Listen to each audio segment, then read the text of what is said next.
How's it, everybody?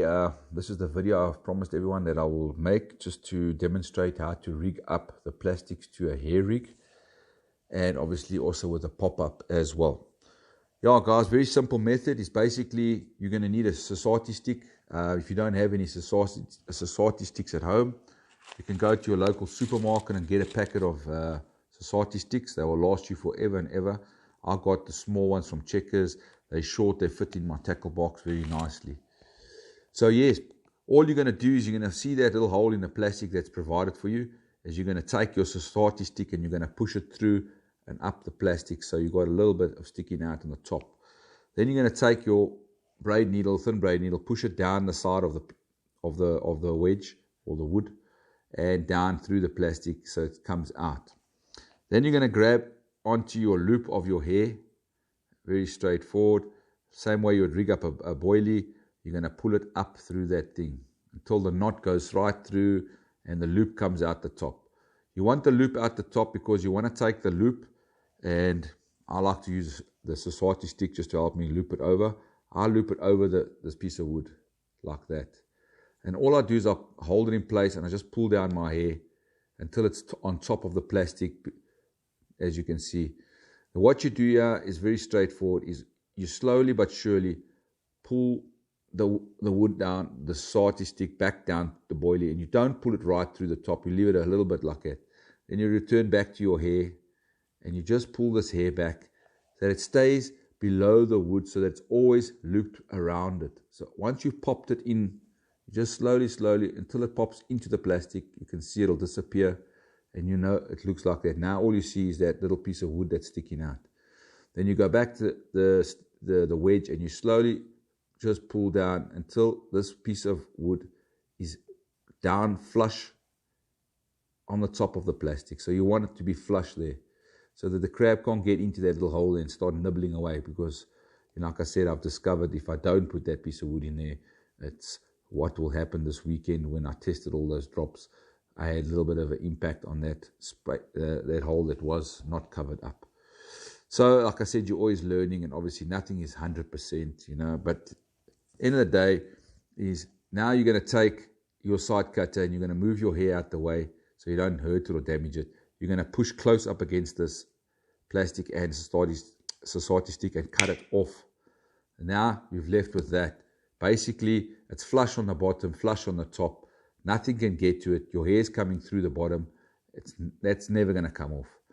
So I'll explain to you what causes that. What causes that is it's very tight fitting, and the actual knot actually is inside there. So that causes even more tension between the plastic and the wooden wedge.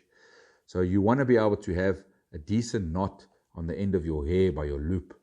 So if you are fishing a very thin braided hook link or Mona, whatever you make your loops, and take your tag in before you cut it off.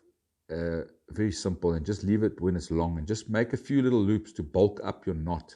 So that's only if you're fishing, let's say, a 20 pound, 15 pound hook link, very thin diameter or something like that. So, and then you can cut the tag end off afterwards. So the more thicker the knot, the more tighter that thing is. Very simple. Obviously, we will be able to pull this with tension and take it out, but the crab will never, ever get it off, because I've never lost one plastic to any crab by him removing it in this way. I did come up with another way, but I'll make another video to show you, just in case people are concerned about a wooden wedge holding their baits on. So now I'm going to show you how to put a pop-up on here. Very easy. Same way you do any boilies. Pull your bait flossing.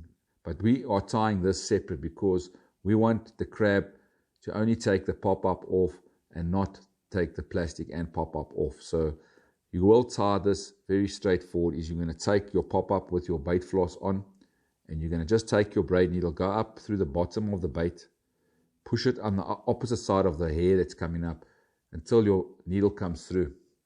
And then all you're going to do is you're going to take this bait floss and you're going to pull your pop-up through, your bait floss through the plastic along the wooden wedge. It'll come out at the bottom up against the hair like that.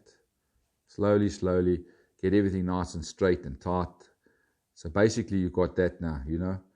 Very simple. So now you're tying this separate. So if there's any damage to your pop-up, and it's removed, you still got something on helping you catch that fish, or having some bait on your actual hook link.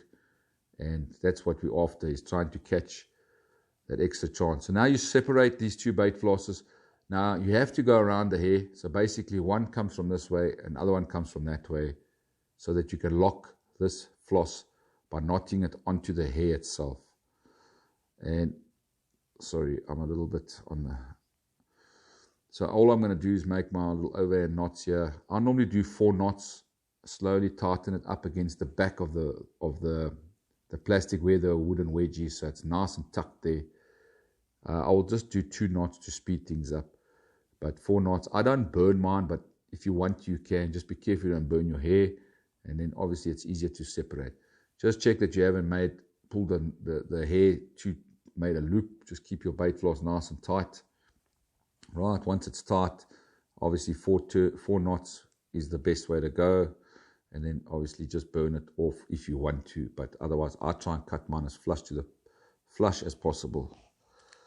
So we're not going to burn or do anything now. I'm just going to cut it off basically, and then I'm going to show you I'm fishing a blowback snowman rig on the floor like that, wafting, depending on the pop-up you use, you know. So that's how it goes, guys. It's very straightforward, very simple. Nothing's taking us off. You can see how tight the pop-up is to the plastic, you know, and it's tied separately. That wood wedge there is helping it not to come apart. If the crab comes, you will pull this off, and then you're done. You know, I mean, not done, but your plastic's still on for you. And, you know, even if he does chew it a little bit, doesn't make a difference. Nothing is 100% in life. So I have no issues with this bait. I've caught so many fish with this presentation, even with this thing off. So yeah, guys, so that's your blowback rig with the plastic hook bait. It's a 15mm plastic. Fish it like a 15mm boilie, bottom bait, and you know you won't have a problem. Nice thing about these plastics, they got different colors, so they are visible. Even if they're laying on their own, they'll be able to be spotted. There are no real dark colors involved, so they are there. You can match them with different types of boilies. You know, there are different colors out there. You can fish the yellow with maize. You can go mad. So I'm going to make another video to show you the other technique on how to rig up the blowback with a different method. And obviously I'll show you another video with the spinner rig. Any rig that's got a swivel on, that you need to attach your bait to a swivel. I will show you another technique that also works very well. And if you don't want to use this technique, then obviously you can use that one. So watch out for the next videos, guys, and then hopefully you can understand how to rig these things up. Very simple and very, very easy. Thanks for watching. Cheers, guys.